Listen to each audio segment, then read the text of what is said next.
मिथुन राशि वाले बंधुओं, आप सभी का बहुत बहुत स्वागत है, अभिनंदन, आभार मिथुन राशि भिंड यूट्यूब चैनल में। तो मिथुन राशि वालों, जरा ध्यान से सुनिए। अगर आपको ऐसा लगता है जैसे कि आपके ऊपर किसी प्रकार का तंत्र हावी है, जो कि हो भी सकता है, कोई बड़ी बात नहीं है, कोई माने या ना माने, लेकिन ये चीजें होती जरूर हैं। यदि सफेद है तो काला है, दिन है तो रात है, देवता है तो दानव भी है, पॉजिटिव एनर्जी है तो निगेटिव एनर्जी भी है। तो आंख बंद कर लेने से सत्य का लोप नहीं हो जाता, सत्य तो रहता ही है, शाश्वत है। और यह बात सत्य है कि पॉजिटिव के साथ नेगेटिविटी होती ही है। तो कहने का मतलब यह है कि यदि आपको ऐसा लगता है जैसे कि आप जो भी काम करना चाहते हो उसमें असफलता मिलती है, हर कार्य में रुकावट होती है, काम आपके बनते बनते अंत में एकदम खराब हो जाते हैं, साथ ही साथ लोगों के साथ रिलेशनशिप्स भी आपके खराब हो रहे हैं और आपका स्वास्थ्य सेहत भी दिनों दिन गिरता जा रहा है, तो इसका मतलब यह है कि आपके ऊपर किसी ने जानबूझकर बंधन करवा दिया है।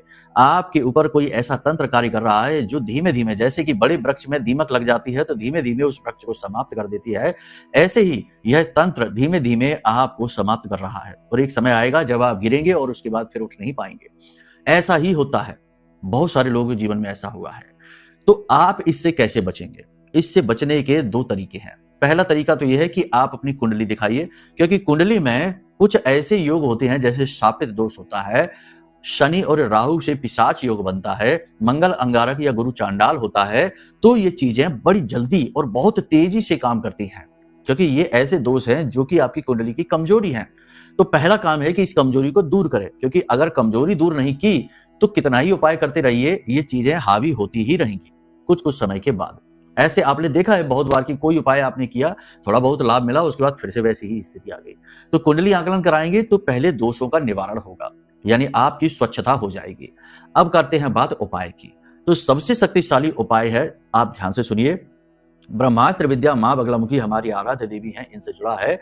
किसी भी शनिवार के दिन आपको पीतल की थाली लेकर पूजा घर में जाना है और उसमें हल्दी से लिखना है मां बगलामुखी, और मिट्टी के 9 दीपक चाहिए। उसी थाली में चारों तरफ जमा लेना और उनमें गाय का घी डालकर उन दीपकों को प्रज्वलित करना है, और वहीं पर बैठकर आपको इस मंत्र का उच्चारण करना है।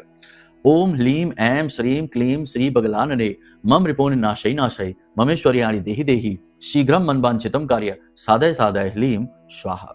इस मंत्र का 10 से 15 मिनट आपको उच्चारण करना है। उसके बाद आपको माई से निवेदन करना है कि माई आपकी रक्षा करे, आप उनकी शरण में हैं, और उसके बाद आप वहां से उठ जाइए। और उसके बाद अगले दिन आप दीपकों को धो दीजिए, क्योंकि ये उपाय आपको लगातार 11 दिनों तक करना है। उसके बाद आपने वो जो हल्दी है उसे किसी लोटे में ले लीजिए धोकर, और उस जल को अपने घर में सिंचित करिए, अपने पीने के पानी में भी थोड़ा सा मिला लीजिए, और उसी जल से आप स्नान करिए, घर के सभी लोगों को स्नान कराइए। वातावरण इतना शक्तिशाली, स्वच्छ और पवित्र हो जाएगा कि आप खुद ही आश्चर्य में पड़ जाएंगे। हर काम आपका बनना शुरू